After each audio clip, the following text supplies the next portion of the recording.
Teadlik loomine. Loomine tähendab seda, et inimese sisemine kavatsus realiseerub välises maailmas ja loomine toimub igal hetkel. See loomisprotsess ei peatu mitte kunagi. Iga sõna, iga mõte, tunne, tegu, otsus, valik, see kõik loob. Oluline on vaid see, et sa õpiksid teadlikult kontrollima seda, mida sa lood ja juhtima oma loomingut.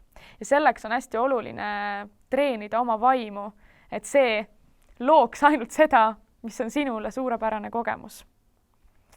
Ma annan 3 ankrut, millega saab alustada teadlikku loomist. Esiteks tänulikkus.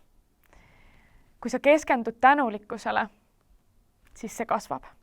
See, mille eest sa oled tänulik, kasvab sinu elus. Teiseks, visualiseerimine. Visualiseerimine on üks äärmiselt võimas tehnika just nimelt meie aju jaoks, mis käivitab ajus vastavad protsessid, et kutsuda ellu reaalseid muutuseid. Ja viimaseks, varju taltsutamine, mida te saate uurida varjukülje peatükis sügavamalt.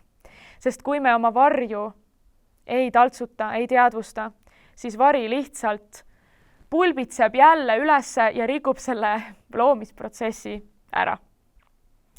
Ja muidugi ma soovitan kindlasti minge tehke raamatus Enesekasutusjuhend teadliku loomise peatükis need praktilised küsimused läbi, sest seal on väga võimsad ankurküsimused, mis aitavad sul terve selle teekonna mõnusalt kokku võtta, mida selles raamatus sa oled läbi teinud, kokku võtta ja need arengukohad panna reaalsetesse tulemustesse, et see muutus sinu ellu lõpuks ometi kohale jõuaks.